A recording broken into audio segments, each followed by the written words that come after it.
welcome to another edition of the Batchelor News Radio Show. I'm LA Batchelor. We thank you for joining us wherever you are. If you're watching on YouTube, we certainly appreciate you as well, and any other outlets that the podcast is showing.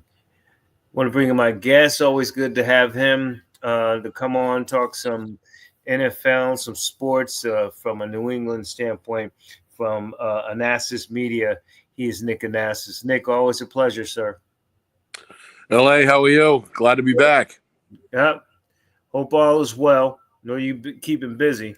Before we kind of get into the playoffs and predictions and things, I want to go back to the Patriots and the fact that it was my understanding, correct me if I'm wrong, that Mr. Kraft and I guess Bill Belichick got together along with one of the coaches, was of course Coach Mayo, that he would be the heir apparent when Belichick left, retired, or whatever. So that seemed to roll into place.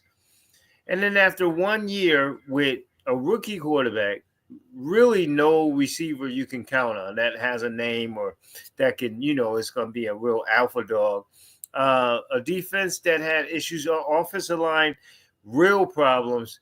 Yet he fires him after 1 year and comes back and says, well, I did a disservice to Coach Mayo because I didn't give him enough time to groom into it. Well, you moved them into it. You knew what it was. So just help me understand why they did what they did after a year. I was hoping, LA, that you were going to help me understand it. I guess not. You and I on the show have documented this over the last several years. I think they made a mistake by really caving, and I don't know if that's the right word or not, but caving to some of the pressure from some of the fan base when it came to Belichick and how they struggled in 2023. I think that was an overreaction. They never should have parted ways. They should have, stayed the course, figured it out. I don't know if I'm in the minority or the majority, at that point or now in terms of that decision, but I wouldn't have gotten rid of Belichick. That's point number one. Point number two, everything you said is correct. A year is not enough time. The old rule of thumb for new coaches used to be 3 years. That got dwindled down to about 2, and now it's down to 1 if you're lucky. The initial reason for the decision was that they didn't show any improvement over the second half of the year. I believe that was included in Kraft's statement when they brought the axe down and fired Gerard Mayo. That all may be true. I could argue against that. I thought that, especially Drake Bay showed improvement over the second half of the season. But the bottom line is you can't fire a guy after a year and then in the next breath say that we didn't give him enough time. Right. It just doesn't make any sense on its face. So they made a mistake 2 years ago. They're trying to course correct in real time. They've got major problems up and down the roster. Maybe Vrabel is the right guy to turn the ship around. Certainly the fan base. They're already the so-called experts are already saying that because of based on their schedule, that Vrabel will get them to the playoffs next year. Yeah, that's ridiculous. One, it's impossible to predict what the landscape of the league is going to look like in September right now, pre-draft. Right. So to say, the schedule's out and, we're going to win this game and win that game, that's premature. That's amateur hour. Can they improve? Yeah, I think so. If they play the free agent market right, if they draft well, the NFL is built to rebuild quickly. So, that is possible. Is that going to happen? I don't know. A lot remains to be seen. They brought back McDaniels today, which didn't really surprise anybody. That may be a steadying hand. at least kind of smooth over some of the bumps offensively, maybe. But again, I think the bottom line is there's a lot of work to do with this roster. The draft is going to be paramount. But to answer your question, it seems on its face not fair, frankly, to Gerard Mayo to only give him a year after kind of throwing him in the fire post Belichick. Right. And then he wins his last game, and of course he's fired. And some people said, "Oh, well, that he got fired because he won that last game, and they don't get the first pick and all this other foolishness." So at the end of the day, I think Mr. Kraft needs to stop eating that macaroni and stuff, and because he's starting to lean towards like with Jerry Jones in Dallas. Like these decisions seem to be his only, and it doesn't seem to be working out for him. That's what I'm saying. He don't want to go down Jerry land because Jerry is like, I bought the team, so I'm gonna run the team the way I want it. Kraft don't need to go down that route because the Patriots won't win much of anything if that's the case. Right, and Kraft was in a perfect situation. He could just basically sit back and let Belichick run the show. Yeah. And show up on stage every January, hold up the trophy, smile, get the check,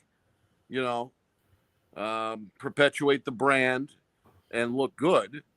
Well, Belichick made all the football decisions and all the in-game decisions. So when they, again, coming up on 2 years ago, decided to part ways, quote unquote, with Bill Belichick, that I think was the beginning of this current debacle. Well, as Steeler fans, that's the gift that keeps on giving, and if it's a debacle, yeah. But you've got Mike Tomlin there, though. So yeah. Well, I meant it from a win-loss thing. I mean, and the other point I was going to say, see, Patriot fans, now you don't have Belichick. Who's out there? And Steeler fans the same way. They want to get rid of him. So who's out there going to take his place? That's going to win, never have a losing season in 18 years in his history. Right. I mean, who's out there to replace that? So, the grass is always greener on the other side for some people. They just don't appreciate what they have in front of them. And I hope the Patriots ain't going to be like that. I think that there's a lot of fans who are starting to come around. Some of those fans who 2 years ago were calling for Belichick's head are starting to eat a little bit of humble pie. And I've had to refrain myself from saying "I told you so," because I've been on the other side of that argument as well with Brady. I heard, we know that. I thought he was done. I thought he was old. I thought he was washed. I thought he was going to retire. And I heard "I told you so" from them. So So now back at you. Right. So I do think, though, that people are starting to appreciate it a little bit more. Remember, there's a whole generation of fans, basically, 40 or 35 and under, that grew up with just the expectation baked in that they're going to be an AFC championship finalist, bare minimum, if not an AFC champion, if not a Super Bowl champion. So this scenario is a first-time event for half the region, basically. I mean, there's the Gen Xers that remember, the horrible Patriot seasons of the late 80s, early 90s. That would be me. Right. And then, I could tell some stories to these Patriots fans that think they walk on water. Steve Grogan, Stanley Morgan was about as good as it got. The Patriots were garbage back in the 80s. And the Patriot fans don't really know that, but I know it because I saw it from my own eyes. They just got 2 wins, 4 wins a year. So, Right. So we're going back in time, essentially, to I think in 92 they were 2-14, got the first pick, got Bledsoe, got Parcells, and began the turnaround at that point. Right. But again, that's prehistory for a lot of these fans up here. So they've gotten a rude awakening over the last 2 or 3 years. The last 2, let's say. The final year of Belichick and now under Mayo, 3 or 4 wins is not sitting well with anybody up here in the fan base, used to it or not. Talking with Nick Anastas Media on the Batchelor News Show. Nick, let's go to the playoffs, and for time constraints, we won't go all the way back. But were you surprised that Detroit lost to Washington, especially in the manner that they did?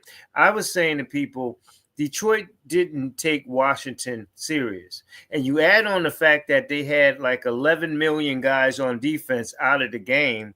It was just, and people know I called Washington before the season. I had Washington winning the division. They didn't win the division, but they did get in the playoffs, and they're deeper outside of Philly in the playoffs.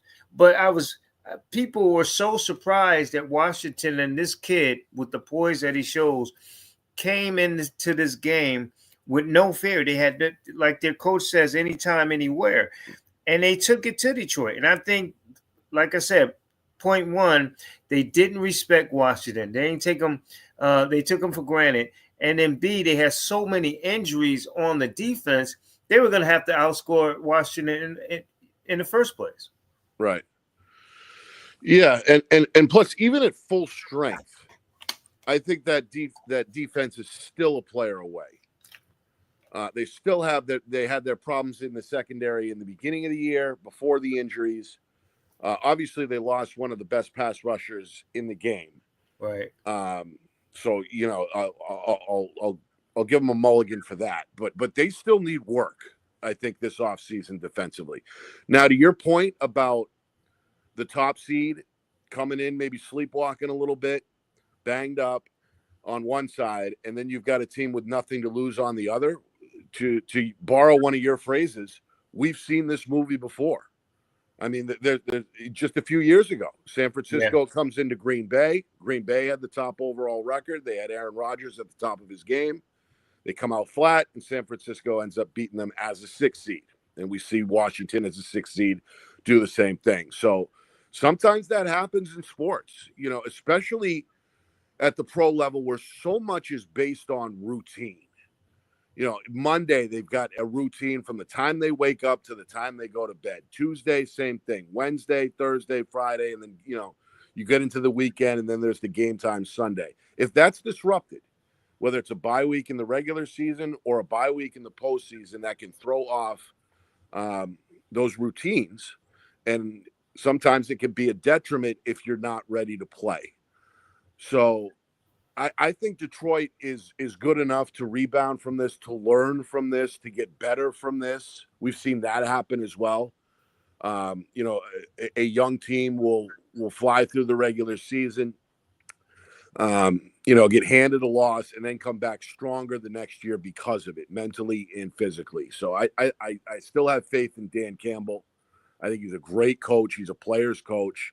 They've got a ton of talent. They need work on paper defensively, but they'll be back in the mix, I think, next year.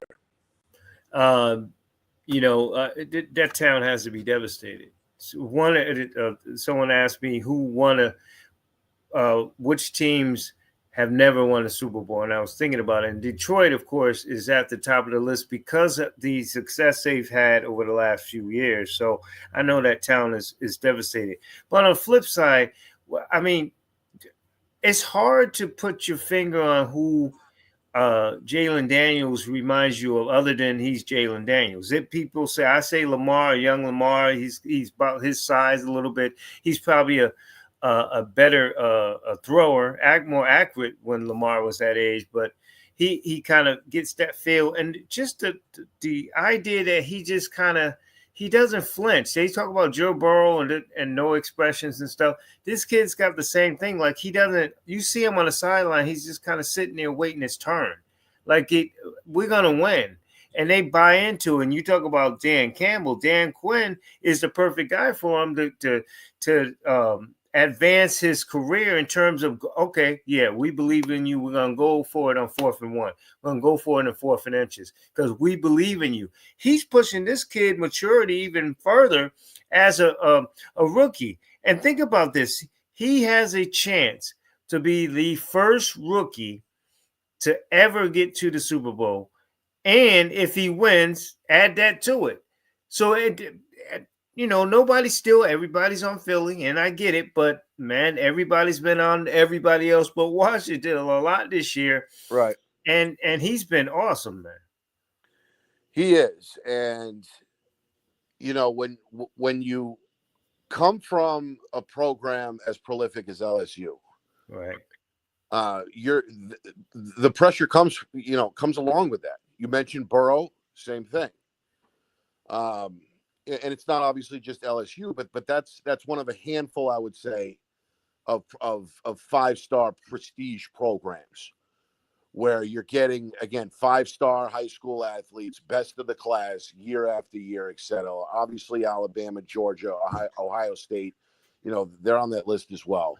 right, But this guy, he comes from a major blue chip program, used to the pressure. And Dan Quinn, you're right, seems to be the perfect guy to guide him through at least year one. right. Um, you know, they I figured he'd be good. I figured he'd be in the running for rookie of the year, and I think he's probably the favorite right now. Um, I did not expect Washington as a team to have the success that they did. So you were ahead of the game on that. You were ahead of me on that. I thought maybe 500 at best, but they sneak in with double-digit wins. They win on the road in the first round, and then they win at number 1 seed Detroit and have a chance to go to the Super Bowl. Dan Quinn is rebuilding his reputation. Remember, he was the guy who had Atlanta up, what was it, 31-6. Right. Yeah. Okay, with 18 minutes of regulation to go, and eventually they blow that Super Bowl in overtime. He never seemed to, at least his reputation didn't quite recover. He was fired, I think, a year later. Rebounded a little bit with Dallas, did a good job with that defense over the last couple of years, and now again has a second chance. And here he's got him in the NFC Championship, a step of the way from the Super Bowl. So, kudos to Dan Quinn. Jaden Daniels is a budding star. And again, Washington has nothing to lose. I That's mean, right. they are flying high. They're going in. This is round 3 with Philly. They already beat them once. So from a confidence perspective, they shouldn't be lacking anything there. I think we're in for a good football game. The Eagles are the favorite. I think the Eagles are the better team. But at this point, nothing would shock me on that front. Talk with Nick Anastas here on the Batchelor News Radio Show, and Nick, you go to the AFC side, skipping some games, getting right to the championship game. Talk about a team that beat someone. Um, you called it. You know, I was ahead of the game with Washington. You called Josh Allen, the changes and everything, and he is right there, Nick. He's right there. This is it.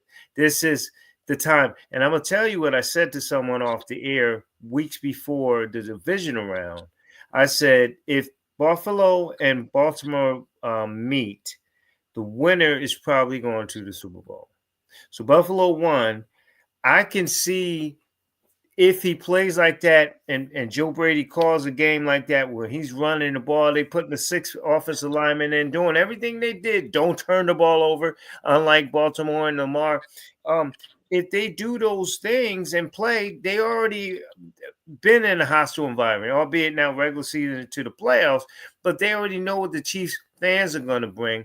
They got their cadence, some sort they're going to put in place that they'll know. So all of it points to Josh Allen finally getting over the hump and getting to the Super Bowl, and we'll get to that down in a minute. But it all points to this is his time.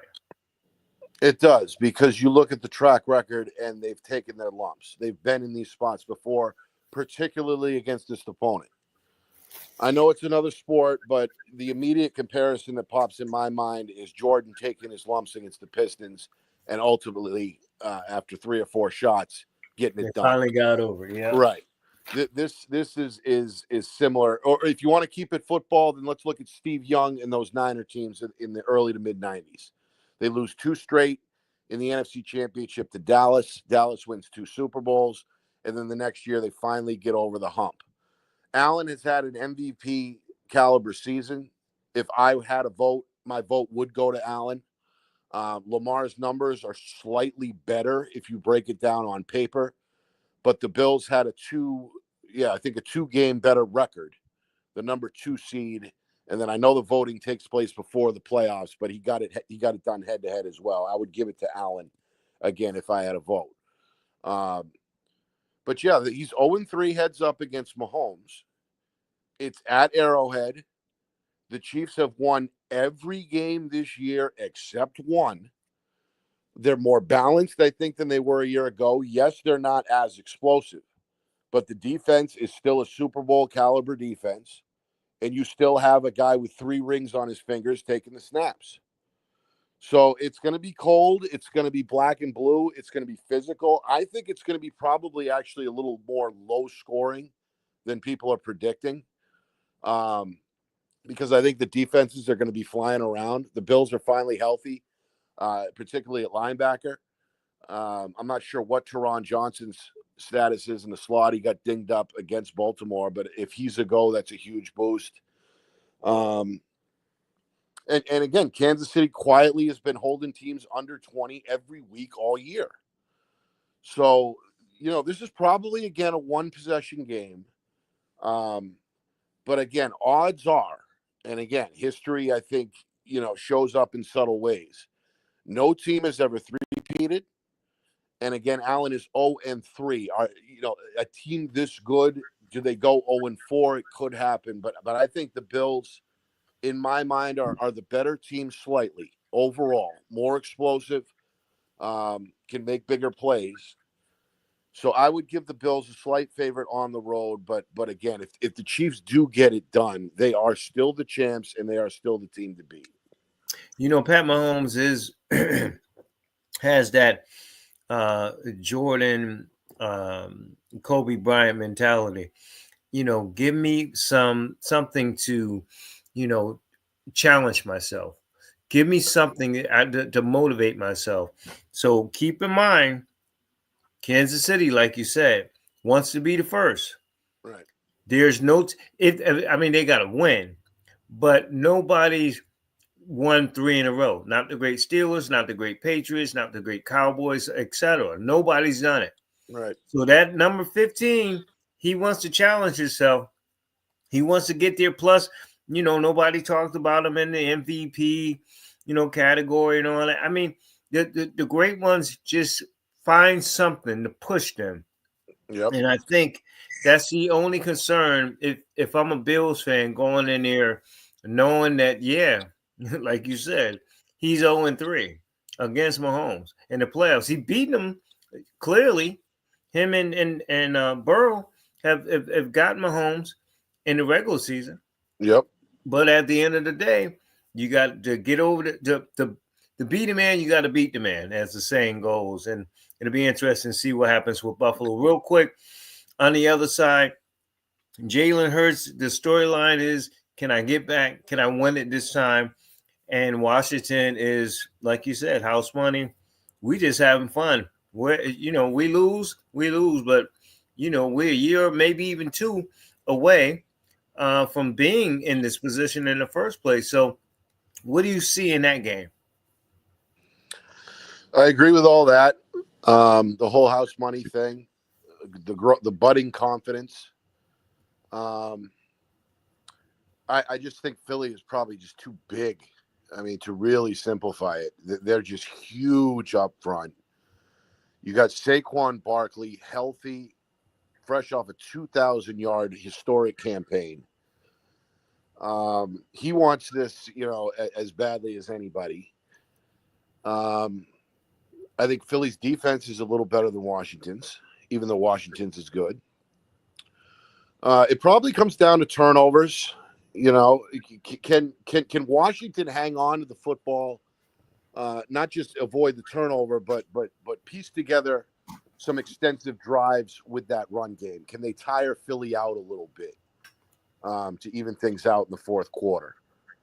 But, if Philly jumps out fast, it's at home, the crowd is foaming at the mouth. If there's, let's say it's 7-0, and then there's another bad turnover, and then, it's 6 minutes in and it's 14-0. I think probably the game's over because, it's going to be tough to stop Philadelphia on the ground if they have a lead. So I think for Washington, the start is huge, especially on the road. Can you grab an early lead and hang on with it and force the Eagles to adjust versus trying to play from behind on the road against that run game? So I think the first quarter is going to tell us a lot. But I do like Philly ultimately. Okay. Yeah, and I mean, the I guess the Rams played well because they're built for it. Sean McVay put together a team that's really solid. They're fundamentally solid, so you can see them being competitive for a long time. Um, but I don't think Philly kind of imposed their will in a manner of they're so big on both sides of the ball, if you will, with the Rams. So I don't see it being that a big advantage for Philly. I think at the end of the day, Philly's defense for me is far better. If you can get a rush with four and your back seven can play man or zone and mix it up, that's good. Washington can't do that. Philly can. I think that might be the difference for me in the game. Real quick, final question with the Celtics. I mean, assess where they are. Um, you know, by all accounts, all the odd makers, it's certainly making them, having them going back to the finals, let alone winning it. But assess them. And are you really surprised with Cleveland? I'm not. Cleveland just needed some time. They're like Washington, where they had to get that. Donovan McNabb comes. I mean, Donovan Mitchell comes in there and establishes his presence, and they got the bigs, and they got guys coming off the bench. They 11 deep. So I'm not really surprised. But assess the Celtics, and are you surprised about how the Cavaliers are playing? I'm slightly surprised with Cleveland just based on the fact that they've got a decent lead over the Celtics right now in the East in terms of the standings. Right. But, big picture, you zoom out a little bit. This is a team that won a playoff series last year, went to the Eastern Conference semifinals, has a top 15, top 10 overall player in the league. And as you said, is one of the deeper teams that has built a solid rotation around him with size. So they're winning all the games they're supposed to, and then they're beating some of the so-called giants as well so far. So hats off to Cleveland and the job that they've done. Same time with the Celtics, it seems like they've been on just kind of cruise control, so to speak. They'll win 2 out of 3, then they'll drop 1, then they'll win 3 out of 4 and drop another, maybe 2 in a row, and then, win 4 out of 5, something like that. They haven't quite been able to piece together that long, impressive, headline-grabbing win streak, Right. where they rattle off 8 out of 9 or 10 out of 11 like we saw at times last year. I think this team, again, has the mentality at this point as champions, as perennial contenders, that we're only in January and it's a long grind. So, the rotations are going to be longer. Obviously, they're wearing the crown, so they've got the bullseye on their back, which means that every opponent that comes in is going to give their best punch. I think that has something to do with it as well. But you can see when they, for instance, following a loss, they typically get back to business, refocus, and then go out and put up 125 and win by 15.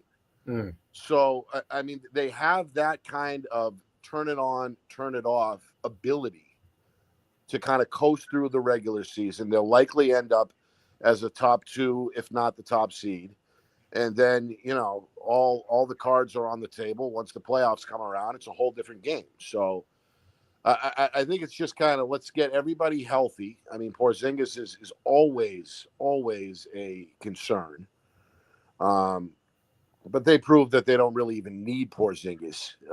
Obviously, they're better with him, but they're certainly good enough without him. But yeah, get through the regular season healthy, and then adjust the mindset for the playoff battles to come. Well, I think I don't know if it's any real pressure. I don't even know if it's real pressure um, to repeat or even get the team's best shot all the time, like football. Because it's shorter games, and it's not as a grind. In other words, Boston can lose 8 in a row and still win the title. It's a long season, whereas you're going to get everybody's best shot, and you got to be at the top of your game like Kansas City has to even get to a point to be the king again. So you don't think Boston is in that kind of situation where they're under pressure. They just kind of manage the team in terms of their health and everything and the time and stuff. And then when it's playoff time, they're healthy and they're ready to defend the title. Yeah, and that's a good point you raised about the different sports in comparisons, basketball and football. Again, obviously the regular season is much more magnified because there's only 16 games. And you've got a whole week to prepare for one game versus 24 hours later, you gotta go back onto the floor. So, right. Sure, that point is absolutely valid. But I do still think that there is something for the other teams to go in and beat the champs, especially in Boston. That I think does exist regardless of what sport we're talking about. It may not be as intense. It may not carry the same degree of magnitude, but there is still, I think, a little bit of something there. Right. The media up here, it's the same thing in New York, same thing in Philly. They tend to overreact. Not the whole fan base, but a portion of the fan base, a portion of the media. Frankly, oftentimes because it's their job. They got to find something to grab the headline. So if they lose a game, it's they lose 2 in a row. Oh, what's wrong with the Celtics? Blah blah blah. So, again, the real fans know what's up.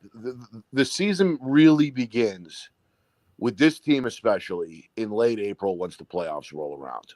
Right. Well, I don't think it's any overreaction in Philly with Embiid and that team. For me right now, Nick, is all about college basketball. Go UConn, because this.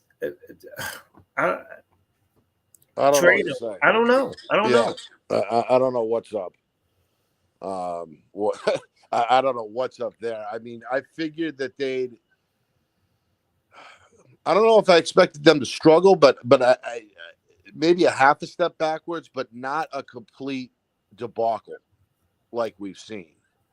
So, changes are going to be made. It seems like we say that every 6 months when we're talking about the Sixers, but this just seems to be the latest rebuild, reload, whatever you want to call it. But it is absolutely disappointing, at least 3 months in.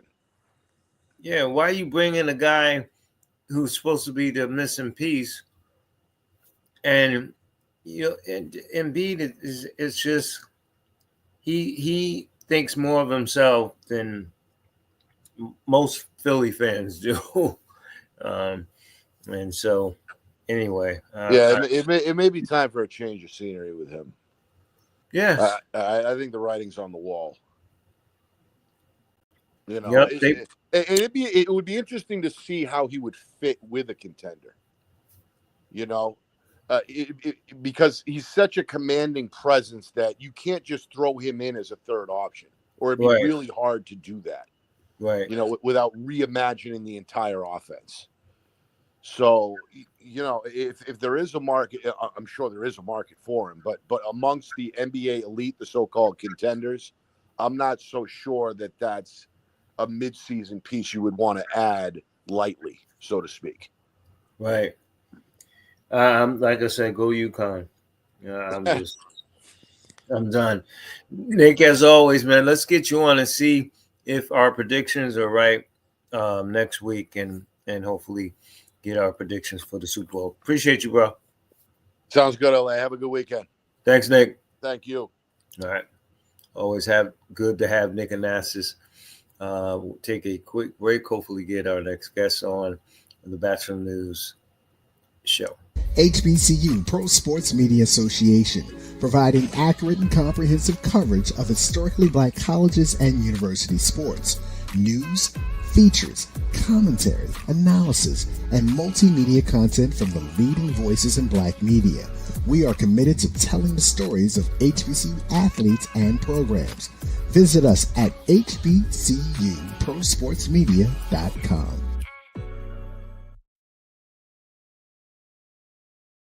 Hey, this is Craig Batchelor Jr. And he's Kevin Batchelor. And this is Smooth Tay. And you're listening to the Batchelor News Radio Show on the Batchelor News Radio Network.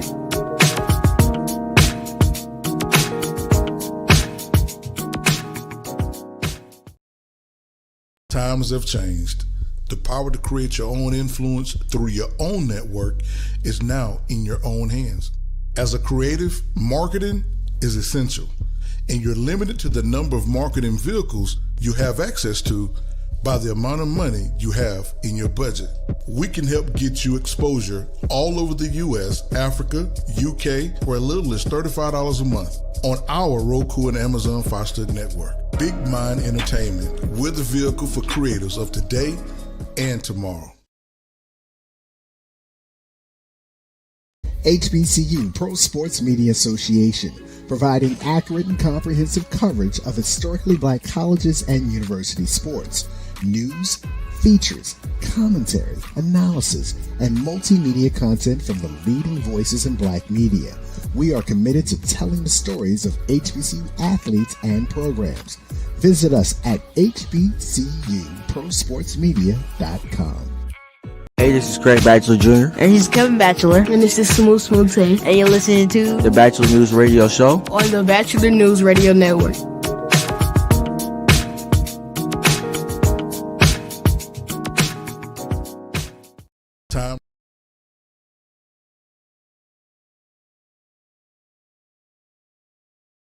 Times have changed.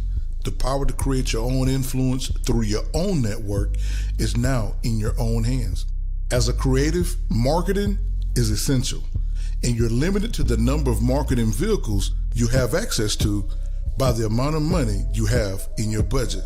We can help get you exposure all over the US, Africa, UK for as little as $35 a month on our Roku and Amazon Fire Stick network. Big Mind Entertainment, we're the vehicle for creators of today and tomorrow.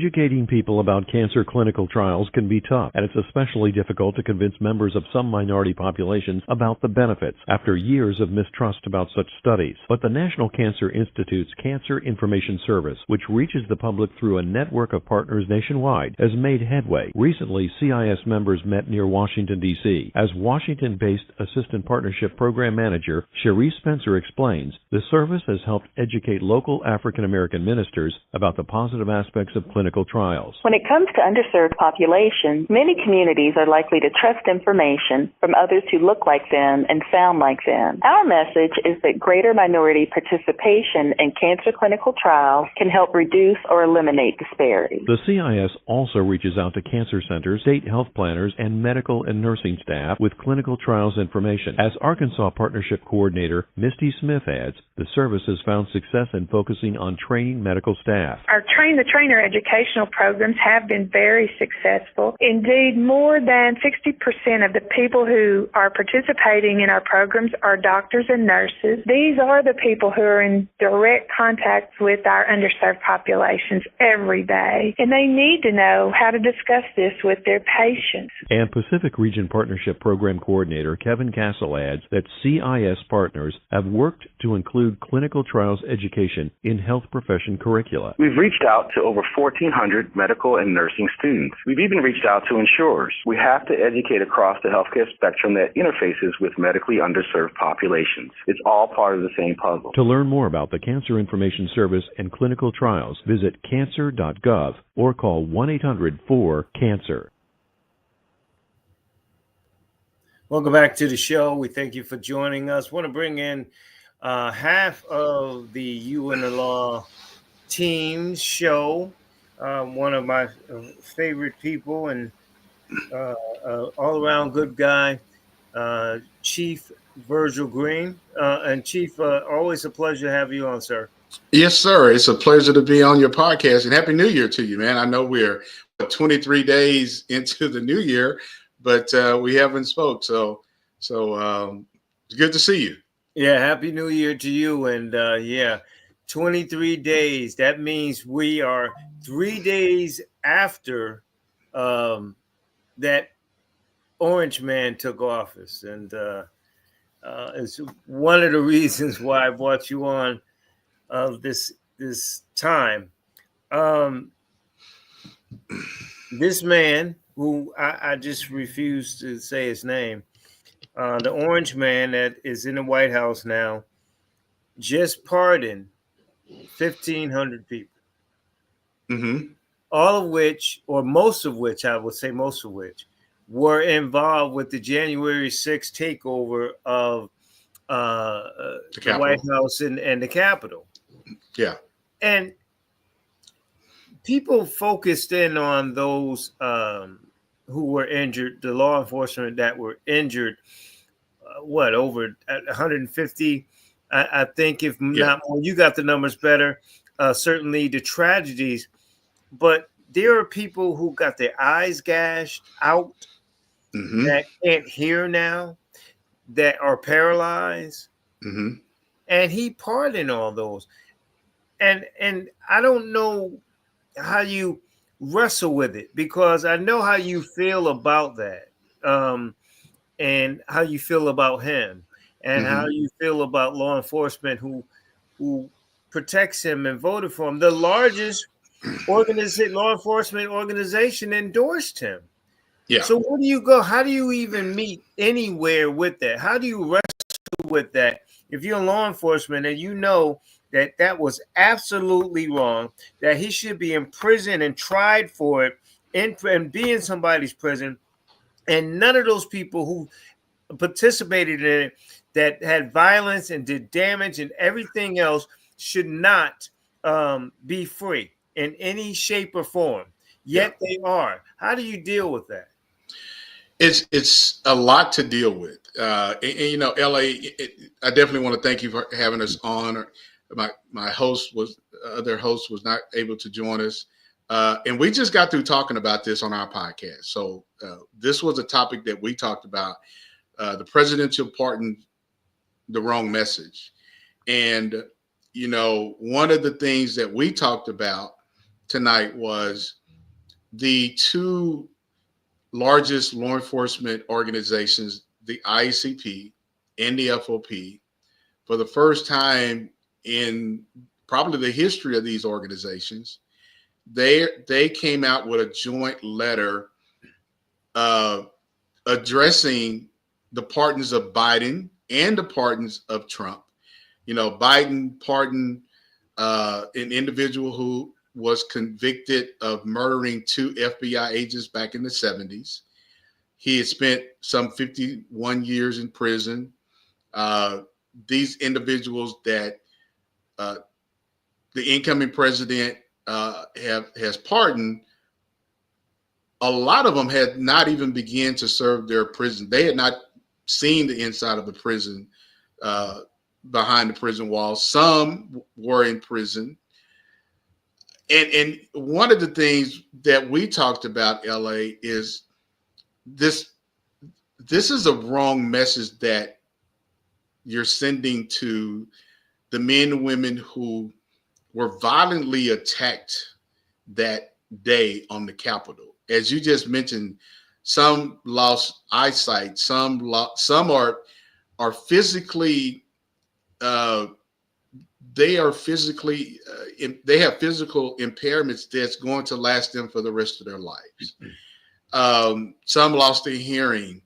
Some had to take an early retirement, and some of them were not even at the age to where they could retire.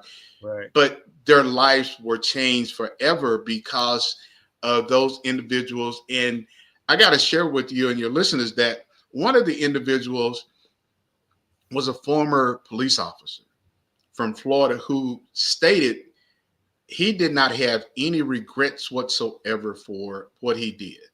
Now, you're talking about somebody who's stood up to take an oath, who is proud to say he's a member of the Proud Boys.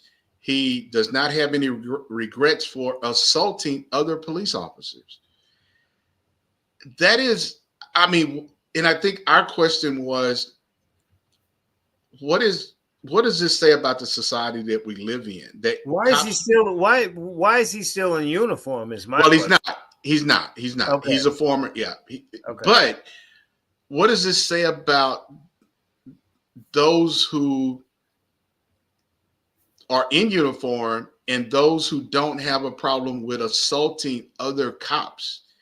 But then those who used to be in the uniform, who may have retired or just got out, the criminal acts that they committed against other officers, and it shouldn't matter what color you are, you're in that uniform, you're wearing that badge, and you're there to protect and serve. And so I think, this message that he is sending is one it has already created a line between law enforcement and this other side of the criminal justice system.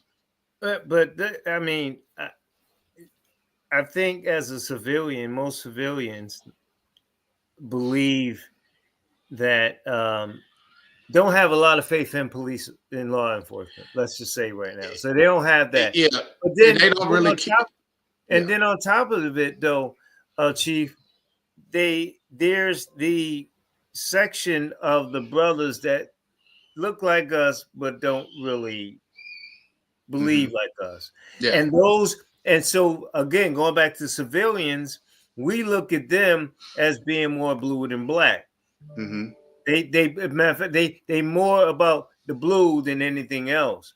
Mm-hmm. You're not like that. So the dynamics between all of that, it leads to a lot of stereotypes from society that y'all can't police yourselves. You really don't care about people if you're following the new president. Then what's that? If anything, it leads to more chaos, more death, more shootings, more everything. Yeah. Well, since this has happened in LA, I've seen people say, okay, now you see how it feels. You all are now upset because he is pardoning people who assaulted other cops. They're getting off scot-free. So again, I think it is something that we talked about is where do things go from here, and what's going to happen. LA, there in May is a big law enforcement. It's the National Law Enforcement Memorial Week that takes place in DC. And I asked this question to my host, what is that going to look like? Because I was in DC last year and will be back in DC again this year. And this is something that the White House is involved with. The president makes a speech to the audience, to the officers, to the families. So you've got, LA, you probably got thousands and thousands of people descend on DC because there's a law enforcement bike ride. There's all these other events. And it's just, what is this going to do for the families? And I said, at the end of the day, LA, this is about how can you explain to these individuals, families, their kids, that these people who brutally attacked their mothers and their fathers, they're getting out of prison. It was one lady in South Carolina who was incarcerated, and they asked her about a pardon. She said she didn't want one. She said what she did was wrong. Yeah, you're right. And she's going to serve the time. Yeah, I guess there's a flower in thorns at some point.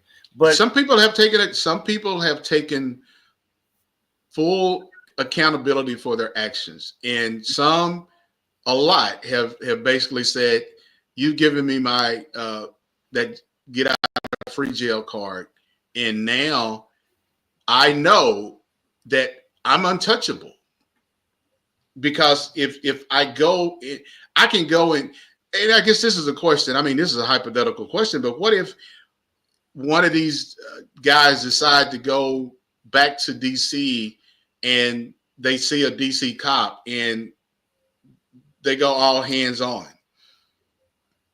and they get arrested and get charged. But they're gonna say, "Well, hey, Mr. President, you're gonna give me a Pardon me, pardon? yes, yeah, You're gonna pardon me?"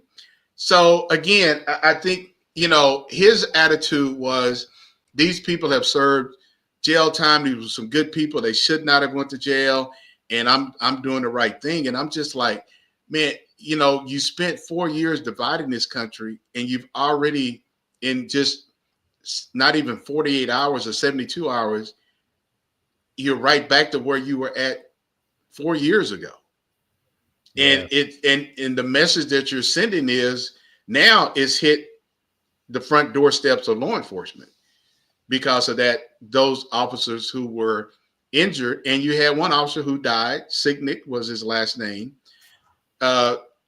His family is looking like, did his life not matter?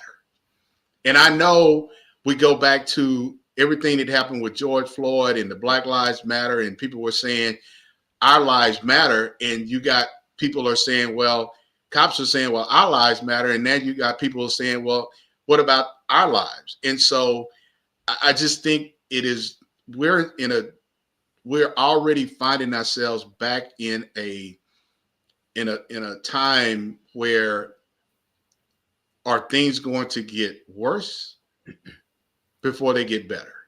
What was the name of the organization that supported this new president? Law enforcement. The FOP, the Fraternal Order of Police. They endorsed Trump. Right. But they're the ones who. So they did a joint statement. The FOP and the ICP did a joint statement condemning. So they endorsed him for this past presidential campaign. You're making my case. And now they're finding themselves looking like, what did you just do? We endorsed you. We supported you. You should be there to support our members, those officers who could have lost their life but got seriously injured. And now you're going to do this, and you're going to let these people walk free, and it's sending a message that they are above the law. But Chief, you're making my point, though. They endorsed him. They endorsed him. Now you want to come back and slap him on the wrist? You put him in office. You helped put him there. Now he's doing this, and you want to do a joint statement. For me, that's it's after the fact. I'm not saying the other organization, but if the largest organization endorsed him, endorsement means that you're giving your approval to, and that comes with money and ads and everything else that I'm sure they did for this man. Now he's he's spitting in people in law enforcement space by doing this, and now you want a joint statement. Like, you can't have it both ways. Then you know this was the kind of guy you was going to get when you backed him in the campaign. The same person that they supported in his first campaign. Yeah. And so Ellie, I want to share with you and your listeners that it wasn't just only the ICP and the FOP who came out with letters that were strongly against these pardons. The organization that I'm a member of, the National Organization of Black Law Enforcement Executives, NOBLE, released a letter as well condemning these pardons. And so NOBLE has had a very good partnership with the administrations, especially Obama, Biden, and other administrations. I don't believe there was not the same level of openness with Trump when he was in office the first time. And so you've got you got several law enforcement organizations that are well known around the country who have always had been able to express themselves to these administrations. And now everybody it's something that a lot of people are still processing, but it has happened.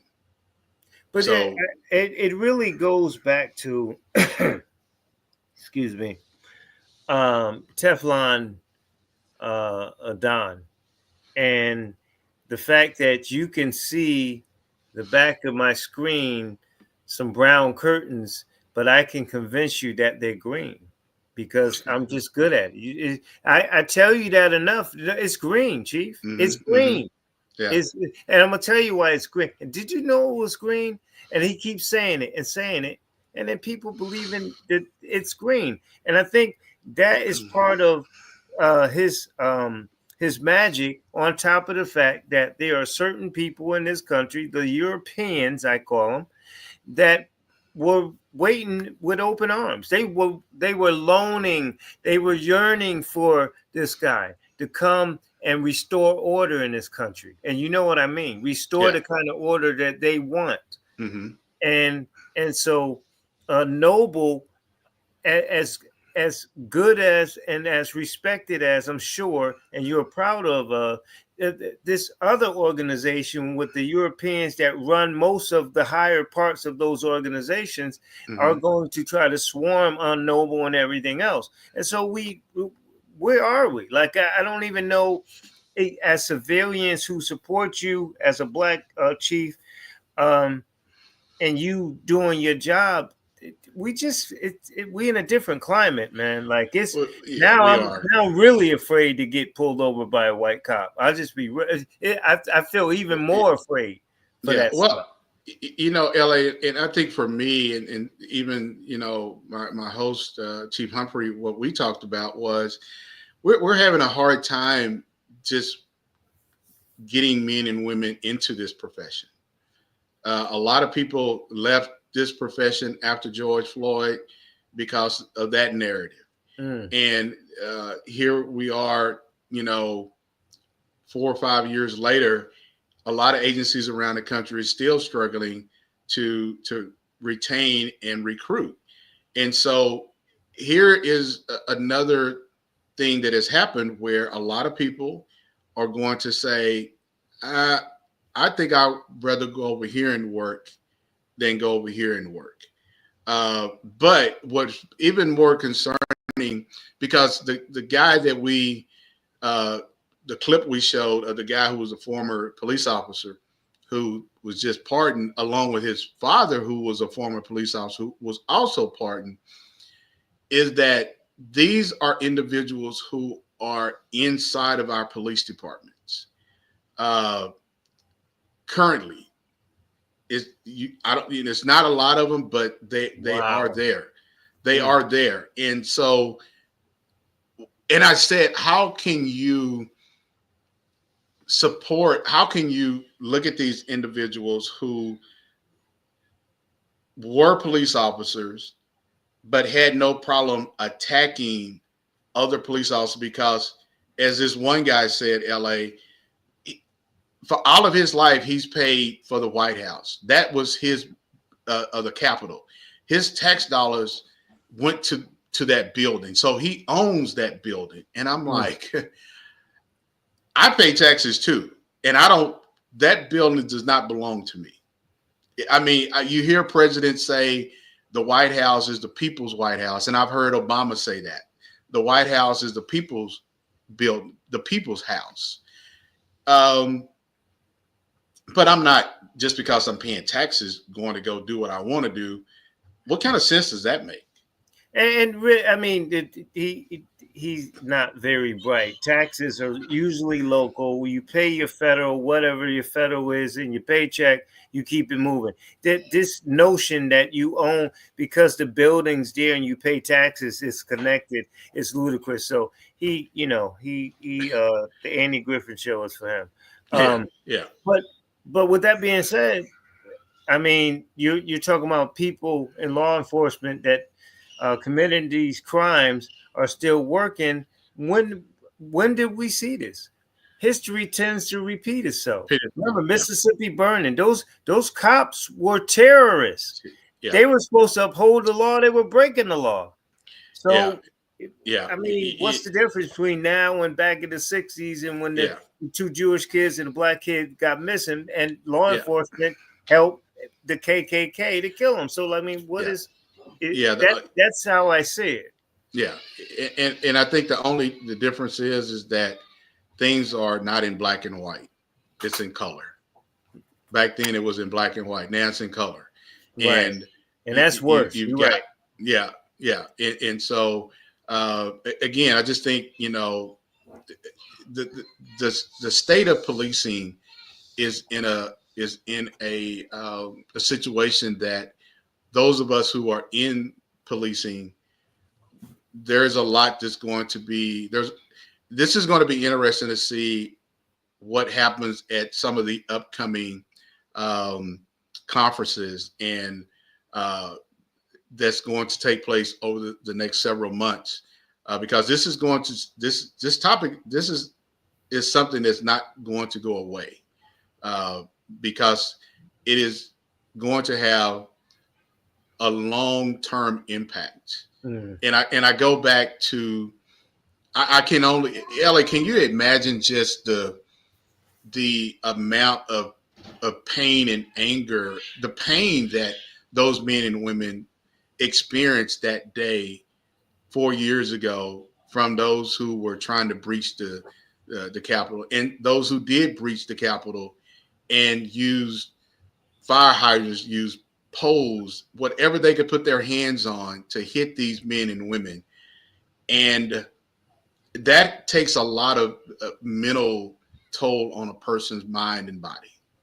Yeah, and they're doing it to take their White House back, because they're citizens and taxpayers. And if you believe in the law, why are you breaking the law? If you believe in the Constitution, why are you breaking? Well, you're breaking the law. Yeah, and it was good. You brought up the lady who said, hey, I don't want a pardon. I was wrong. I committed a crime, and hopefully there are others who feel that way. But I already know that there's not a lot who they're celebrating. This is a time for them to celebrate. And I think one of the things that was shared during our podcast, LA, that one of the members of the Oath Keepers or the Proud Boys was at the Capitol today. Oh, wow. Why would lawmakers feel that that's acceptable? And you've got the police officers who are like, I was working that day when you all stormed the Capitol. And I'm going to say, LA, I was in DC last May for National Police Week. And I had not been to the Capitol since the insurrection. And it was to see everything right there in that moment. And to think about, I'm standing on the grounds of where 4 years ago, people were scaling the walls to get into the Capitol to prevent the certification of the election. Right. And I just had to sit there and just look out over and even take pictures and just say, this is where it all happened. And you cannot even imagine the fight that these men and women put up to make sure that these individuals did not get in and cause more harm to people, that they could have just said, hey, I need to protect my life. I'm going to go over here and I'm going to let you all do what you need to do. But they stood up to them, and now this has happened, and nobody is standing up for them. Yeah, and he continues again. He has the art of nothing to see here. I'm the most lovable president for law enforcement. This and that. He'll keep repeating it. Yeah, and I think that's true. Yeah, and I think the one thing that I would like to see, LA, is that this isn't just something that the ICP and the FOP comes out and then it just kind of fades away. I hope that they are very serious about making sure that there's some accountability. And if that means that severing some ties, or there's no longer that same bond there, the public is going to look at this and see, okay, you're mad and upset because of this, but what are you really going to do to make sure that this person doesn't feel like he can just walk right back in? Or you all kind of forgive and forget? How can you forgive and forget what this person has just done by pardoning all these individuals who were convicted of crimes against? Chief, I hate to be pessimistic, but the public, the public you're talking about is the same public that almost 2/3 of the people picked this president. So why would they be upset when they're on the same vibe as the police fraternity and all these people in the first place? I guess I just don't see people getting upset if they say if the law enforcement severs ties with the president, or they condemn him and stuff. Like, I don't see he won like overwhelmingly. Yeah, he did. Yeah, I don't see how they will be upset with anything in that relationship between law enforcement and the president. Yeah, well, you're right, Ellie. You had a lot of people who voted to put him back in the office, and I think their attitude is going to be potentially that, hey, you knew what you were getting when if he was going to win, and so now it's almost kind of like, suck it up and move on. But I don't think that's unacceptable. Again, I just go back to these families these men and women's, their lives are forever changed. They will never be the same. But these individuals who got convicted, some went to prison, some were waiting to go to prison, their lives are right back, if not probably more. They're going to probably make money off of this here, because people are going to say, oh, well, yeah, you got pardoned. And they writing books, right? They're doing all these other things. So again, what is our society become? What are we looking at? And I think we're living in a time where every single day things are changing, and we're living in. And I posed this question to Keith on our podcast. I said, we just celebrated Martin Luther King's 96th birthday, and it would be interesting to hear what a Dr. Martin Luther King would say today about what just happened. And I know his living kids are speaking. They're speaking for him, but it would be interesting to hear what a Dr. Martin Luther King how he would respond to this, being 96 years old. You said something, I'll let you go, but you said something earlier about back then when law enforcement were terrorizing people, it was in black and white.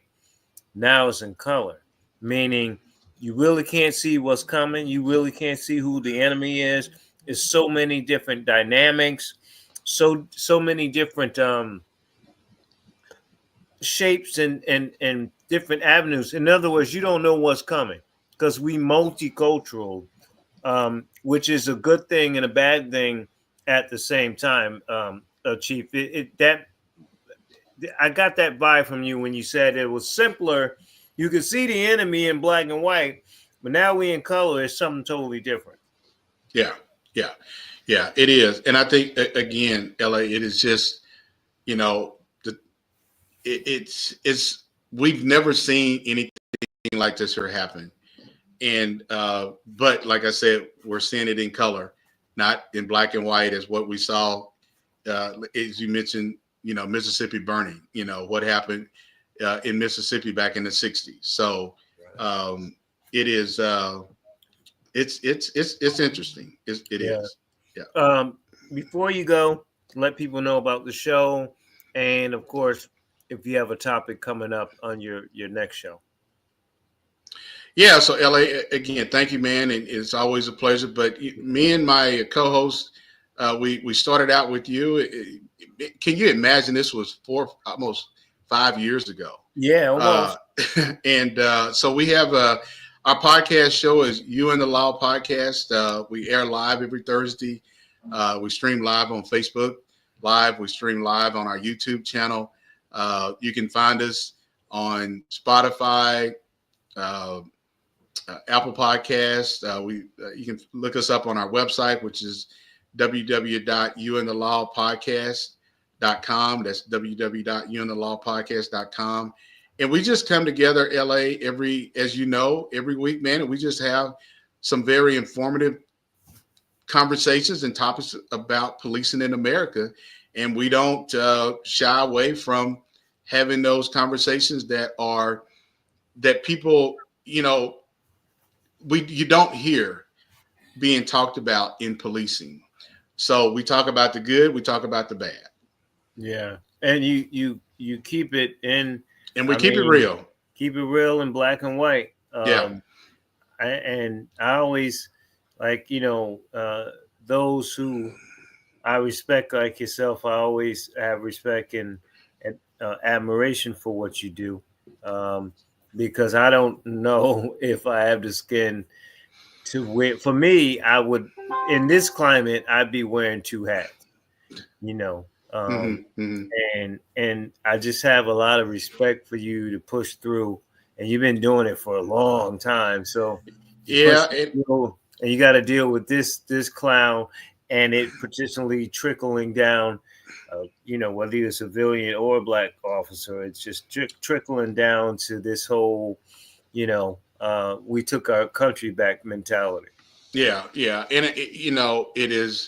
it's almost kind of like, where are the numbers? Are you outnumbered over here? But again, and I think for me, LA, this is about always doing the right thing, always doing and saying and doing the right thing, walking the walk, and not half stepping but always doing the right thing. And I think that's how people respect you and trust you. But that's what has been missing in policing is doing the right thing. We don't always get it right. And when we get it wrong, we need to own up to that wrong ownership. And I think because people want good policing, especially in the black community. People want to feel safe, even if it means, hey, I've got, if it's, people just want good policing. That's what they want. They don't want bad policing, and they don't care what color you are. They just want good policing. Right. And they certainly don't want bad policing from, you talk about the black community. They certainly don't want bad policing from people who look like them. That exasperates the whole issue. That's a whole nother. We could have a whole nother podcast about people who look like you and I, who are in this profession, who don't treat their own people with dignity and respect. That pisses me off more than anything. And everything being for real, I got stories of that cop, like in Boys in the Hood, you're putting the gun up to Trey and saying, "I hate you niggas." Yeah, I have personal experience with that. So unfortunately, a lot of us have gone through that with black cops. Doing that. Yeah,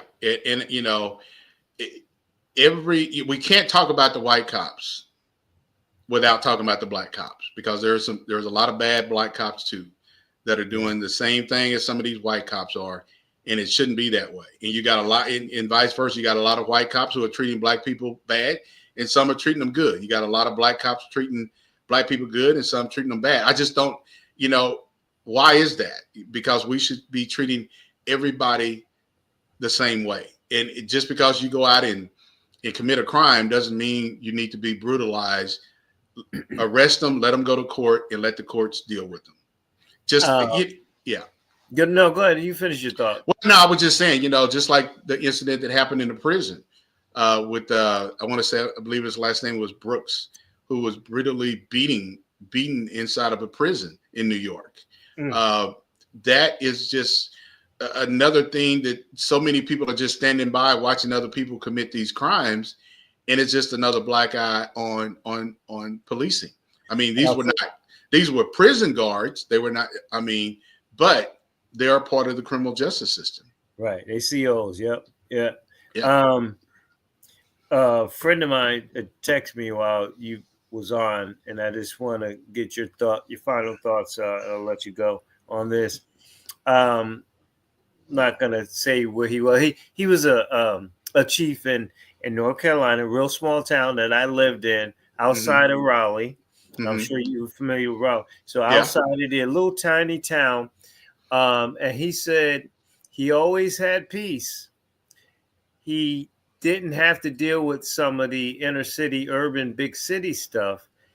And for him, that's the kind of law enforcement he wanted to be, where he might be on call himself. It might be 5 officers in the town. And he said he was comfortable with that.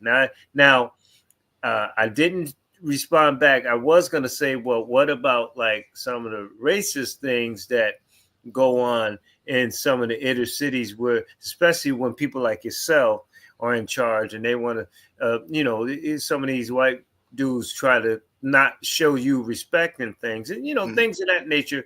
I didn't get a chance to respond to that, but then I was thinking maybe it's even worse for him because he's in this little rural towns, and rural towns tend to be white. So I don't know. I don't want to babble, but I would just want to get your thoughts on his notion of, for him and his law enforcement career, it's worked better when he's in these little agencies as opposed to some of these larger agencies. Yeah.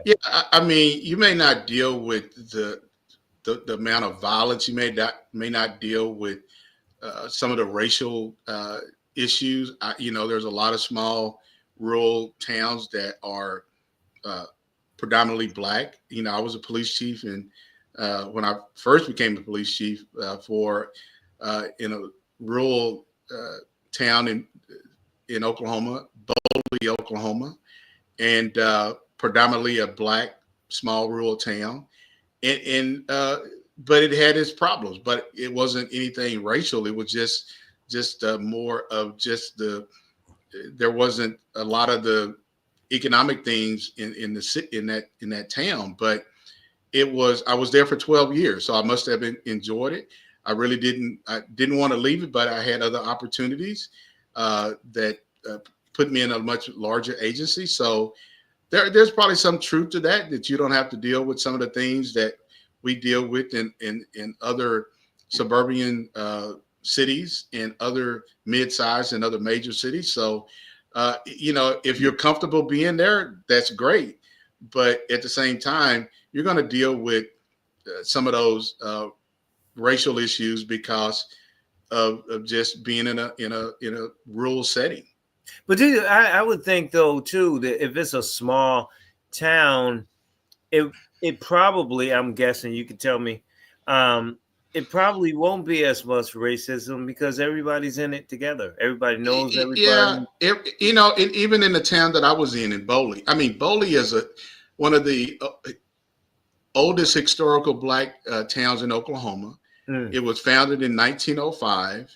It is best known for the Memorial Day rodeo, which is called the Boley Rodeo, where you get people come to a town of less than 2,000 people, and it's probably 25 to 30,000, and that's not exaggerating. 25 to 30,000. They take over the town. And this was a town back in the heydays when people like Fred Sanford, Esther, Flip Wilson, all these other black entertainers. Richard Pryor, maybe? I don't think Richard Pryor ever came, but I know the Fred Sanford did. I know Aunt Esther from Sanford and Son did. I know Flip Wilson did, and so many other Black entertainers from LA would come to this little small Black town during Memorial Day weekend because it was a connection that they had with this community. And I want to say Flip Wilson bought a police car or donated a police car to the town. Wow. So you have a much smaller community and everybody knows everybody, and you don't see some of the racial issues there.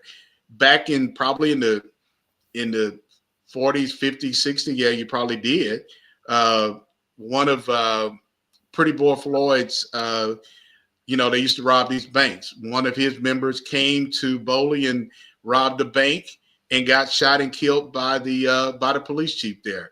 So being in a small community, you get to know the people, and the people get to know you, and that's a much different type of policing. Well, I know this guy. Ironically, the way I got to know him is one of his officers, I thought, pulled me over for no reason.